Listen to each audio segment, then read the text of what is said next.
Let me shift just back to the military family side, because we've been talking a little bit more about the service member side, but I know the committee has been very focused on finding ways to help families increase childcare, increase some healthcare access. Do you see any areas that we haven't covered so far here that you think are some low hanging fruit, some things you can be able to do to reach out to the family? Because I know the committee has talked about the importance of not just making this an attractive lifestyle for Mhm. the service member, but also recruiting the entire family into the I military. think that's a great way to look at it too, not just the person, but the recruiting the family. And when you recruit, let's say, an older sibling, that younger sibling's far more apt to serve than just somebody random off the street. One of the things that Chairman Rogers really encouraged all of his subcommittee chairs to do is take a lot of codels and trips and going seeing, and that's what we're planning on doing is going to a lot of the military installations and asking the very people that we want to serve, because you're going to get the best answers from them. And if you ask enough of them, it does become scientific. Is what do you need? What could we do better? What would make it more apt for you to reenlist? And I want to get those answers directly from those folks. Oh, and over a set amount of time, and then go back to Chairman Rogers and say, these are the things that we really want to focus on. Okay, so that'll be the trip out there. When you come Yes, back here, you got to have the funding fight. You got to figure out whether or not there's the correct. money for it. So, what do you think is going to be happening with the defense budget this year? Do you think you'll be successful in pushing for more? I know the Republicans on the committee for several years now have been talking about, just this. You're either falling behind or just barely keeping up with the threats that are out there.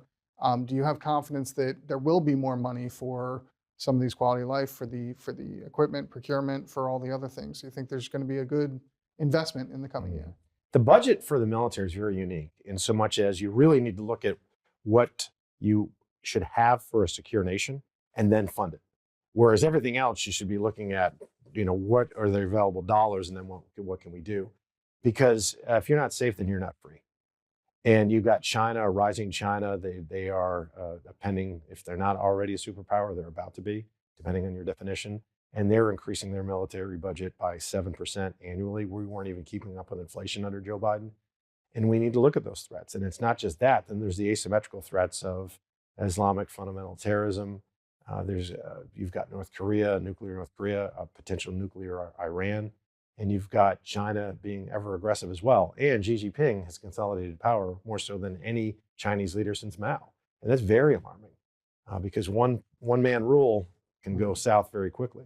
And I say to folks very often, name me the one long-term war that was fought between two democracies on opposite sides. It's never happened because people wouldn't put up with it. It's always dictator versus dictator, authoritarian versus authoritarian, or authoritarian versus democracy. So that's there's a lot to be said for our way of doing business as opposed to theirs. Okay. So we've got the NDA annual work that's coming up on that. When should we expect to Mhm. start to see hearings on that? And what do you think the first few are going to be for your subcommittee? We're going to, well, for our subcommittee, really want to focus on recruiting Okay. out of the gate and to talk about that and see what the numbers are and look at different ways in which maybe to advertise and attract and that access, going back to that access as well. The Marines always hit their goals. They're the smallest service, but they're the Marines. They do have the best commercials. I don't think that's a coincidence. So look at that and asking the Marines how they're doing it. You can learn a lot. You don't need to reinvent the wheel. And then as far as committees, the committee handling NDA, I would think that we're going to start up this, if not this month, certainly by March, Okay. And then NDA will be done when? on time. It always is. I think Chairman Rogers was saying, he wanted to move it up. This is even last year. He wanted to move it up to, a month or two. So we could see. I don't want to speak out of hand, but we're definitely going to see. I think sooner this year than we did last year. Okay, great. Congressman, thank you so much for Oh, your time. thank you. I appreciate it. It was fun. Cheers. God bless.